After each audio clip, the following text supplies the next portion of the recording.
Mandy, thank you so much for joining me on the podcast. I have been a subscriber of your incredible newsletter for a while now, and I had to have you on the podcast to unpack ultra processed foods. So thanks so much for the gift of your time. No, well, thanks, Colleen. I'm so excited to be here today. All right, so let's talk about it. Let's talk about ultra processed foods because honestly, they're like everywhere right now. And so I want to define those terms. So, what actually qualifies as an ultra processed food? Sure.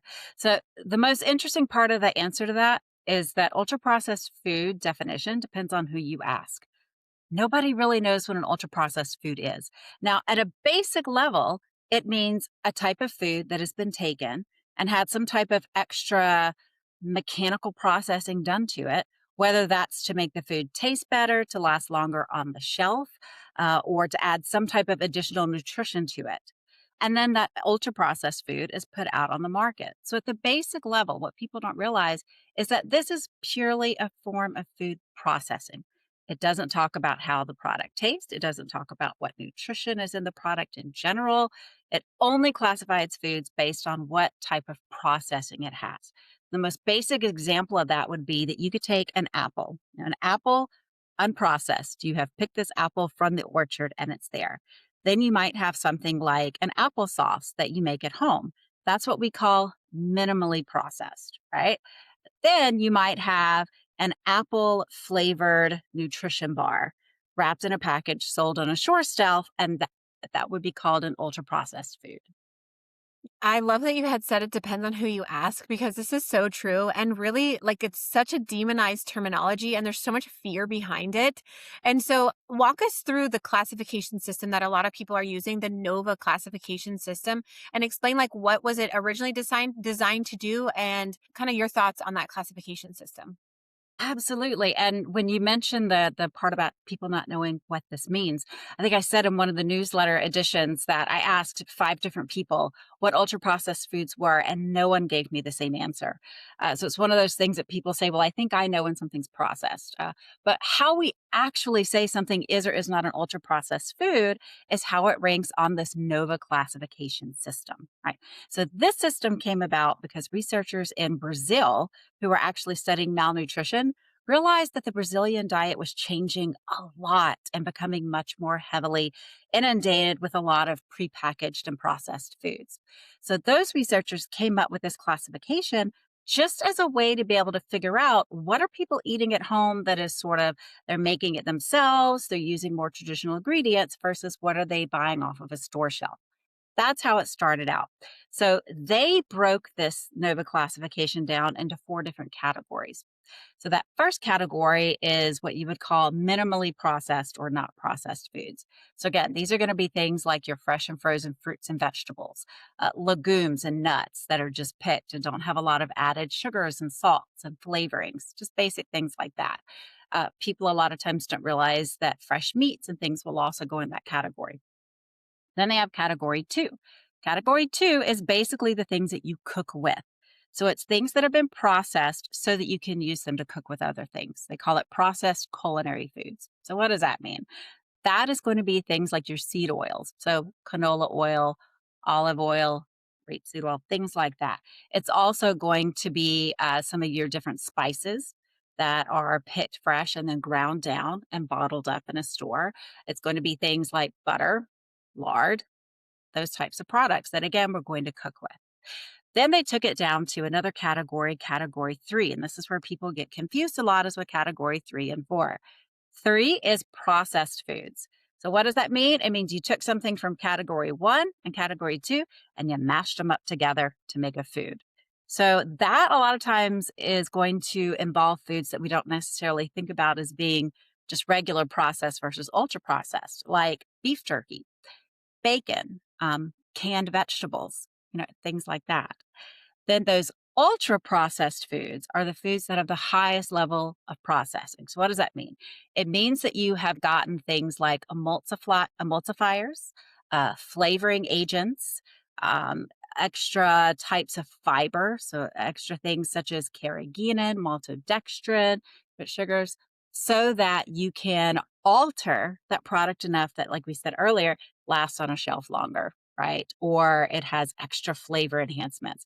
So that's where you're going to get into things like your frozen meals that are in the frozen food aisle, those packaged cereals that are on the shelf, and that type of thing. Now, a lot of people sometimes will get confused about what is and is not ultra processed food in these categories, right? So I think one example of that that really surprises people is milk. So, cow's milk, goat's milk, those types of milks are in category one. They're minimally processed, even if they're pasteurized. Plant based milks like almond milk and oat milk are considered ultra processed foods in category four.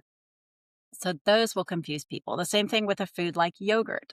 Yogurt, just basic yogurt that you make at home or that you buy in a grocery store that doesn't have any sugar added, is considered a minimally processed food. Once yogurt has some type of sugar or flavoring added to it, then it becomes an ultra processed food in that category four. So I think you can already see right there where we've got these four categories based on processing. But even if you ask two experts in the food science field, they will disagree on exactly which of these categories different foods should be placed. But it gives us a basic starting point for something that we do need to classify. We do need to know what ultra processed foods are and aren't. And this is an imperfect system, but it's what we have so far. Yeah, there's so much nuance there. And so I can see why on social media, when wellness influencers are like, oh, avoid all ultra processed foods. Ultra processed foods are unhealthy. But then I laugh because they're selling, their protein powder blend. And I'm like, well, your protein powder is processed, right? So I think there has to be some nuance and some critical thinking when we are discussing and recommending processed foods versus, unprocessed or fully natural foods. And I think what doesn't help this story is the new dietary guidelines and their call to reduce highly processed foods and a lot of the marketing around that. We'll talk about the Super Bowl ad in a moment, but I'm curious to hear your take on the dietary guidelines and their messaging around processing. And then just curious if you think that there are any ultra processed foods that can support health. Absolutely. And what I found really interesting about the dietary guidelines was their use of the term highly processed foods instead of ultra processed foods in the final published version, right? And I think a big part of that is because, again, if you ask them, okay, what are you saying is an ultra processed food? They would not be able to tell you an actual final definition for that just yet. So by saying highly processed foods, they can make it a more sort of generic term that the reader is going to interpret for themselves, that the patient who's walking through the grocery store aisles is going to have to decide for themselves. So in some way, it sort of removes a bit of accountability from the people writing the guidelines and places it back on the patient to figure out this situation, right? Now, I do like the fact that they wanted to address the issue of processed foods at a more general scale in the dietary guidelines. I think there are many ultra processed foods, as we know, that are snack foods up on the store shelves. As we said, certain frozen meals that are incredibly nutrient dense, but also that are very high in calories and sugar and salt and fat, and those things that, when eaten too much, could cause negative health effects, right? So I do think it's important that we address this and try to help patients limit consumption of those foods. On the flip side of that, it's exactly as you said. We do have some people who then take that to the next leap of saying, okay, well, we should not eat any ultra processed foods. I eat ultra processed foods. I have two kids that I am trying to raise. I have a job. We have life. It would be impossible, truly, I think, in today's world for me to only feed my family minimally processed foods. So I think one of the really important things for providers to understand is that in those situations, but just in general, a lot of these ultra processed foods might still have vitamins, minerals, fiber, certain types of nutrition that are actually beneficial for the patients that they're working with. Another thing that we've mentioned is the fact that these ultra processed foods will sometimes have a longer shelf life and be more product stable. So if you're working with patients who have limited financial resources or who have limited refrigeration capabilities, they are going to need products that will last on the shelf for a longer time. So at that point, that means we can teach them those skills when it comes to reading labels and finding out which one of these products do have a little bit less salt, less sugar, but also have more fiber, more protein, more nutrients that will help benefit them. So, in that way, we begin to help our patients balance out some of the well recognized risk of eating too many ultra processed foods with also some of the potential health benefits that can come from some of the extra vitamins, minerals, and fiber that are in many of those foods that will just last longer on a shelf and save money.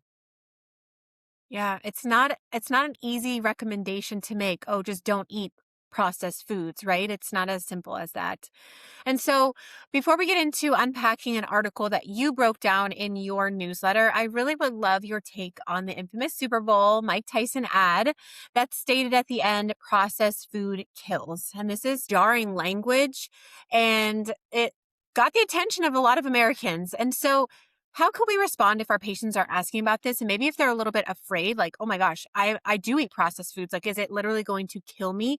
How can we tailor that conversation? That is such a fantastic question. And I think the first thing we all have to do is take a step back and remember that by design, Super Bowl commercials are supposed to be attention grabbing, shocking, keep us watching for the full commercial. So even when that is coming from a group that is supposed to be a well recognized health society, it's not surprising that they would use language that is intentionally shocking and trying to keep the person watching the screen. For me personally, the one thing that I really try to remind all healthcare providers is that we have so much research out here showing that shaming just does not work. Uh, what it does do is it helps the person doing the shaming feel better in the moment.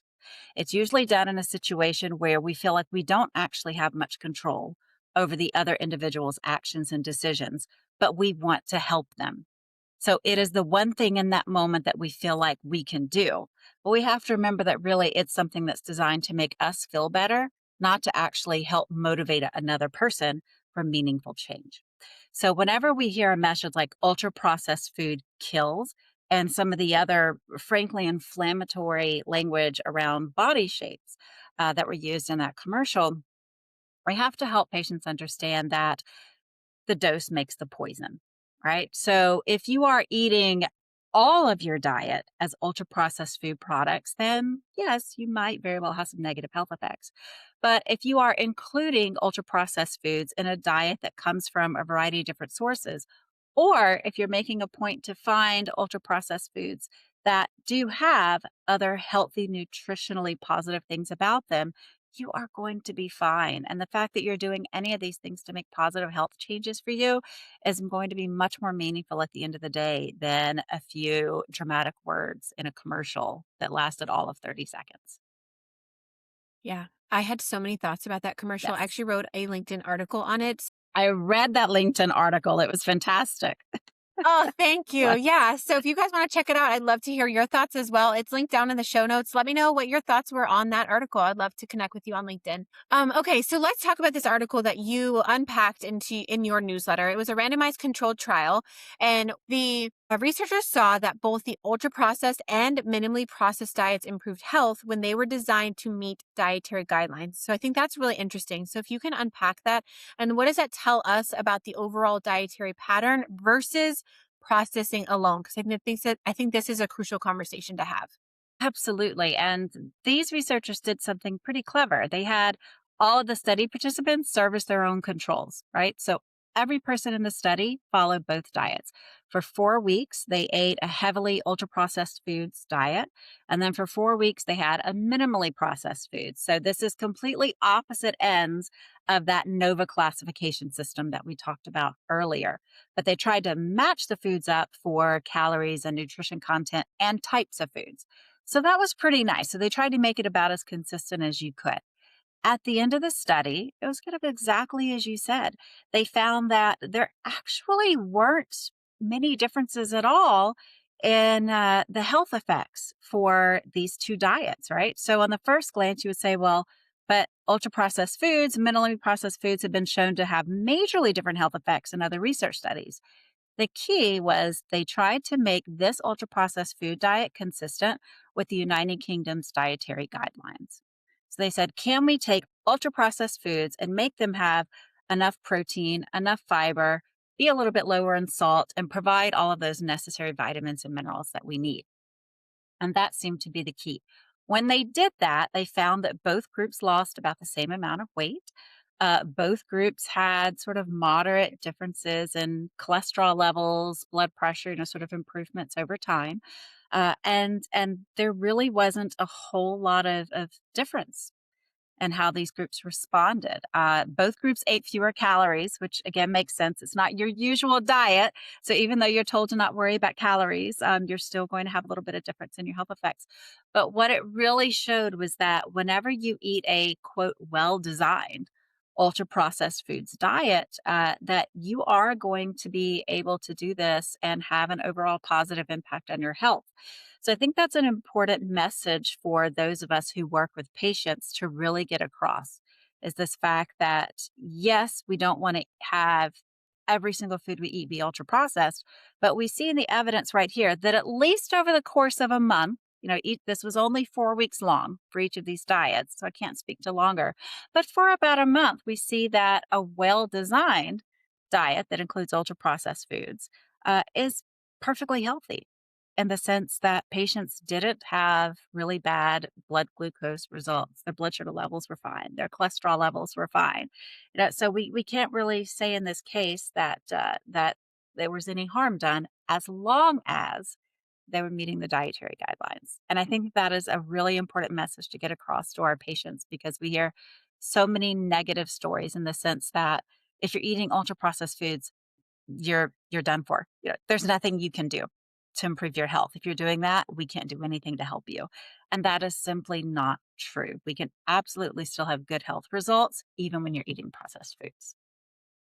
Yeah, and I think I love that point there is when you follow the guidelines, then your outcomes will be improved. And I think this is maybe one good thing that came out of, well, not one of many good things that came out of the new dietary guidelines is it's very consumer forward. And this is the first time, at least in my experience and in my opinion, that society and culture is actually talking about the dietary guidelines because it is so political. It is such a hot topic that I'm hoping that Americans will start to follow it better because there's really nothing wrong with the old guidelines. It's just that nobody Right. followed them. And I think your words right there are so key. Nobody followed the guidelines. And we do, again, we have quite a bit of research, that backs up what you just said there. The fact that we love to say negative things about dietary guidelines because it is the easiest thing to speak out with negatively.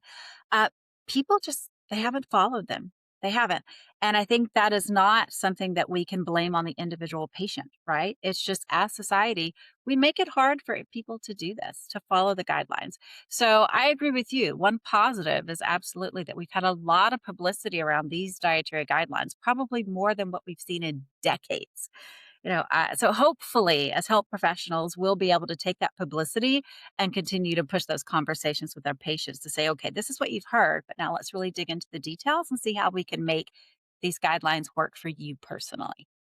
Now, I found one thing really interesting about this article, and that was that every participant who dropped out did so during the minimally processed phase. So, can you explain what that phase was and why this is so interesting and how we can kind of take this and use it to when we educate our patients who might have limited time, energy, resource, right? When life just happens? Absolutely. And that was really interesting. One thing I do want to clear up is this was not hundreds of people dropping out of a study arm, right? There were 6 people in total, I think, who dropped out. But yes, they did all happen to be from the minimally processed food arm. What does that mean? That arm was the equivalent of eating home cooking 3 meals a day every day and for your snacks. That's basically what it was. Now, food was provided. So these individuals were not cooking the food themselves. So we can't say it's just that cooking was too much for them. The study authors did not give the reasons that the participants provided for dropping out in the paper. Sometimes they do, and that's fantastic. So we can't absolutely say why they were dropping out. What we can say from some of the other measures they were providing about study participant satisfaction, how full people were feeling, things like that, was that even just eating these foods in their more natural form took longer. If you are going to eat uh, a serving of fresh raw almonds with a chicken salad that has been home prepared, and then you have your nice drink on the side, and then perhaps you have a little bit of a homemade fruit dessert that's there with you. That just takes longer to eat. So if you have 30 minutes to eat lunch at work before you have to get back to work, and maybe you're doing that sitting at your desk, do you have the space to be able to eat this? Do you have the time to commit to getting everything out? That just takes longer than a processed packaged meal that you pop in the microwave. It already comes in its own container, and then you can pop back in your desk. So that's one thing that definitely seemed to be causing some of these participants an issue. Also, again, did they have the storage space to actually store the volume of fresh food that was being provided for these meals? Is that going to be an issue with you? We also have to look at this issue of sort of volume when someone is eating. For these feeding studies, you're not going to be forced to do anything, but you are heavily encouraged to eat all of the food. That's kind of the protocol. So it wasn't just people dropping out, but people, whether or not they were able to be adherent to the program, meaning did you eat every single thing that we gave you and eat nothing else on the side? Unless you had permission. And that was just harder in the minimally processed group. You're going to feel full sooner when you're eating some of these foods. So, for matching for calories to the ultra processed foods, that might be hard. You might just have to stop before you finish the diet. And for some people, feeling overly full in that way might have been too much to handle. This study reminds me of like all the previous things that were pretty popular, like the McDonald's diet. I forget that guy, like Super Yes. Size Me. It's I don't know, 15 years Hmm. ago now. And people have done that. They've, eaten 3 meals a day from McDonald's and they're like fascinated or astonished that they lose weight or whatever it is that they're tracking. I love your take on like why is that happening? Why would someone lose weight or maybe improve their markers on a highly processed diet versus not? Do you have any insight on that regarding the study? Absolutely. And, a lot of times we hear about this idea that on an ultra processed food, the opposite will happen, right? That you're going to gain weight. On the surface, that makes sense. Again, if I give you a serving of just almonds versus I give you crushed up almonds in a smoothie, something like that, you know, you are going to absorb more calories and more energy from those crushed up almonds because half of the work has already been done for your body. Your digestive system is going to be able to take more nutrition from something that is broken down versus something that is whole when you eat it. So, right there, yes, more calories are going to be available. And then you're also going to have this situation where we talk about foods that are hyper palatable, right? Which means they taste really good.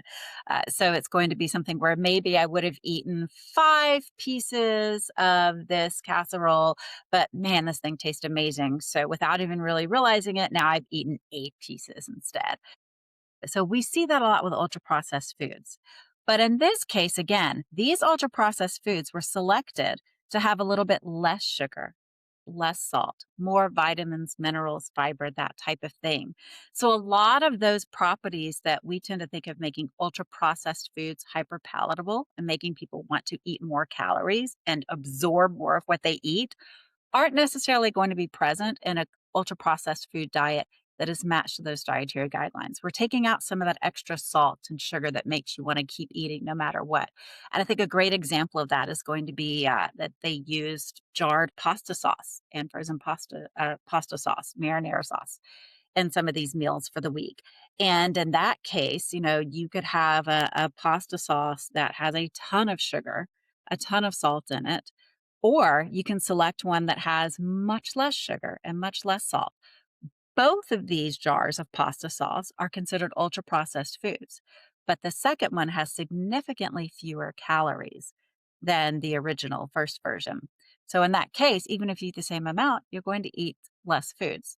Now, for these individuals, yes, they were both losing weight in this study on both diets. The minimally processed food group did eat more, but the ultra processed food group had more satisfaction with what they were eating. One possible reason for that is that for many of these individuals, those foods may have just been more familiar to them in that form.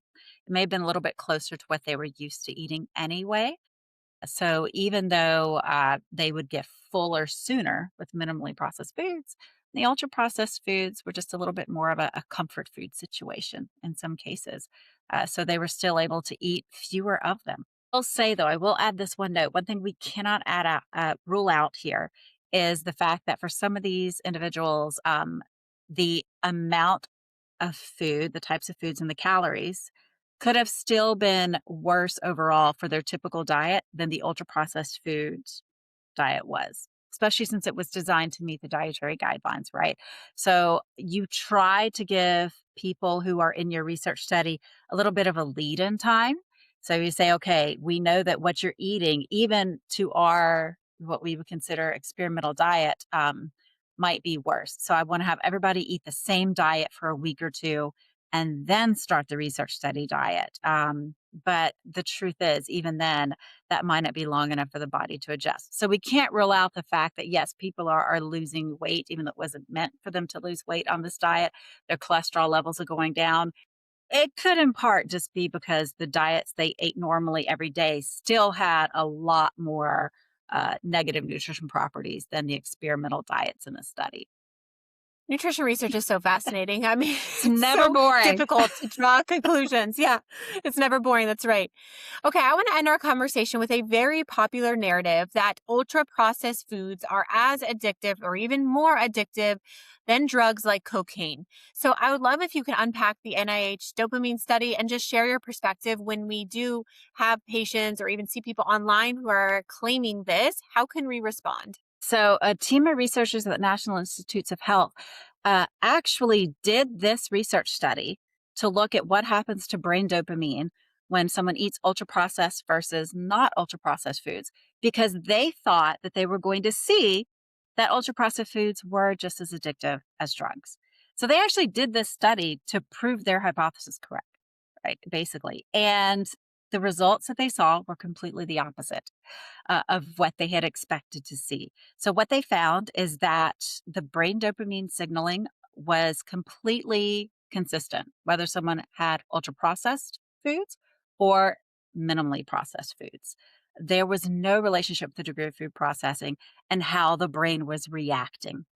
So, that was the first thing where they said, oh, this is really interesting and goes completely against one hypothesis that we have for how this is working. What was really interesting was what they saw was tied to some of the differences. For the people who did have some differences in brain dopamine signaling, it didn't happen depending on the processing of the food. It happened based on how hungry they were before they had the test food and how satisfied they felt after the test food was consumed. So again, it goes back to that whole idea of food is not just food. Food is emotion. Food is family. Food is best friends getting together on the weekend. You know, food is how you feel when you're sitting down with your children or your best friend at the table. You know, food is so much more of an emotional response than we give it credit for. And it really seems like a lot of that might be playing a role in driving some of these responses. So, especially for some of the now older generations who were raised on pretty heavily processed foods. And I think that's going to be some of our Generation X members of society, some of our baby boomers who are out there and who are now aging. A lot of this raises the question of how much of this is related to the addictive properties of ultra processed foods through biochemical means versus the family history, the familiarity of some of these being childhood comfort foods and meat and meal approaches that were used in the families that are bringing about some of the addictive properties as well. Now, does this mean ultra processed foods are not addictive at all? No, we haven't shown that. They just showed that through this one pathway, it's not working like a traditional illicit substance would. So we can't really say based on that. Now, the other thing that I love about this study is the fact that that depending on who you talk to in the community, it was more or less supported by the study funders. What does that mean? Well, it means that the study funders didn't like the results because it didn't support the narrative that they wanted to promote. And I just mentioned that as one of the last notes because I think it is so important right now for researchers, but also for healthcare practitioners to make sure that all of our study results are getting out there getting publicity and that the information is getting to patients, because regardless of whether it supports our own personal biases that we have, it's still very important information that we need to share with everyone if we're going to finally have the complete picture of how these ultra processed foods are impacting each person on an individual level and how to work with them, whether it's you want to add them into your diet or you want to take them out of your diet. Either way, we need this information so that we can help our patients. I totally agree. And that was a great place to end. Dr. Willig, thank you so much for sharing your information. We barely scratched the surface on ultra processed foods and unpacking all of those things that the study found. And you do a great job of explaining and breaking down really difficult or really lengthy articles in your weekly newsletter. So if people want to sign up for that, let us know where we can direct them to, or how can people find you online? Absolutely. So if you want to subscribe to the newsletter, you can just search for the Nutrition Research Rundown and you will find the sign in page there to sign up. We've been doing once a month notices. We're going to start do twice a month notifications soon, where you can get quick, brief summaries on nutrition topics that might actually help you when you're working with your patient population specifically. You can also find me over at Instagram, Dr. Mandy Willig, where I can hopefully share a little bit of information with everyone. And Colleen, it was so great to be on the podcast with you today. I love that you are taking the time to actually help clinicians know the best ways to support their patients in an area where we all would love to know all of the answers, but oftentimes the answers bring up more questions along the way. So having a resource like this for clinicians where we can all try to come together and make life better for our patients is incredibly important. Well, thank you. Well, would it be possible without having guest experts like yourself? So thank you so much for being here today. And guys, I will see you next week.